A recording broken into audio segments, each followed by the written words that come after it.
All right, let's talk about what happens after a cyber attack. Because honestly, it's just as important as stopping the attack in the first place. But there's this one piece of the puzzle, the recover function, that so many people get wrong, and it's a dangerous mistake to make. So today, we're going to dive into the new NIST Cybersecurity Framework 2.0 and completely reframe what recovery really means. It's not just a cleanup job, it's a strategic powerhouse. So, when I say cyber recovery, what pops into your head? For most people, it's probably a picture of frantic IT pros, rebooting servers, trying to get things back online. Just get back to business as usual, right? Well, here's the thing. That view isn't just a little bit off, it's dangerously incomplete. Let me be super clear about this. If your company still thinks recovery is just an IT cleanup job, something you do after all the chaos is over, you're missing the entire point. And worse, you are basically just setting the stage for the next failure to happen all over again. Okay, so look at this breakdown. On the one side, you've got the old, limited way of thinking. It's all about the tech, right? Restore the systems, clock the downtime, get back to work. But the reality, well, it's so much bigger. It's not just about a technical restore. It's about genuine business resilience. It's not about watching the clock on downtime metrics. It's about rebuilding stakeholder confidence, your customers, your partners, everyone. And it's definitely not about getting back to business as usual. No way. It's about organizational learning, a chance to get smarter. So what's the big deal? What actually happens if you stick with that narrow IT cleanup view? Well, the fallout goes way beyond just a few more hours of downtime. When you mess up recovery, you're introducing this compounded risk, something that can stick around and haunt your organization long after you think the incident is over. And here's the thing. Failure comes in two flavors here. You've got the risks of just doing nothing, total inaction. That's pretty obvious, right? Your operations are down, you lose trust, and the bad guys probably come back for more. But check out the other side, the risks of poor action. This is where it gets tricky. Treating recovery like IT cleanup, crossing your fingers that those backups actually work, the ones you never tested, and just completely ignoring what you could have learned.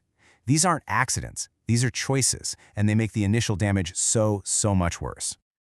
All right, so we've talked a lot about what recovery isn't. So what is it then? Let's really nail down the right way to think about it, using the NIST Cybersecurity Framework as our guide.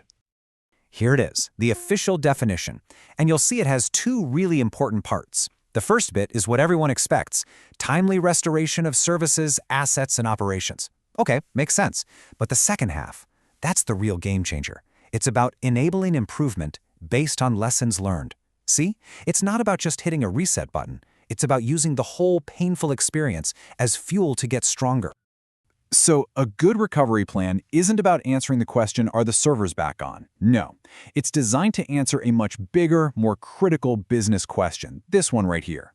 After an incident, can we resume operations safely and regain trust without repeating the same failures? That shifts the whole conversation, doesn't it? It's about safety, trust, and not making the same dumb mistakes twice. Okay, so I think we've got a good handle on the what and the why now. Let's switch gears to the how. We're going to look at a real, actionable playbook for leaders, CISOs, executives, anyone who wants to stop treating recovery like a chore and start using it as a strategic weapon. This playbook really boils down to 5 key moves. First up, get aligned with the business. Talk to the leaders. Figure out what really matters, because not all systems are created equal. Second, you have got to test your stuff. Seriously, an untested backup plan isn't a plan at all. It's basically a hope and a prayer. Third, communications have to be locked in. If you're silent or your story keeps changing, you'll lose trust faster than the hackers got in. Fourth, when you review what happened, focus on the root cause, not who to blame. This isn't a witch hunt. And finally, maybe the most important part, create a feedback loop. Take everything you learned from this mess and feed it right back into making your defenses stronger. When you start doing all this, something really cool happens. You realize that recover isn't just the last thing you do. It's not the end of the line. It's more like the connective tissue. The thing that links everything together and makes your entire security program smarter and way more effective. This quote just nails it. Recovery isn't about closing the book on what happened. It's about using what you learned to write the next chapter more intelligently. It's all about looking forward, not backward. And that really gets to the heart of it. True resilience isn't about never getting hit. Let's be real, in today's world, that's just not going to happen. Real resilience is all about how well you recover. It's how effectively you get back up, learn from the punch, and use that lesson to build stronger defenses for the next round. So that leaves us with one last, really important question you need to ask yourself about your own organization. Be honest. Is your recovery plan just some dusty binder sitting on a shelf, an afterthought you hope you'll never need? Or is it a living, breathing, tested part of your strategy that gives you a real advantage?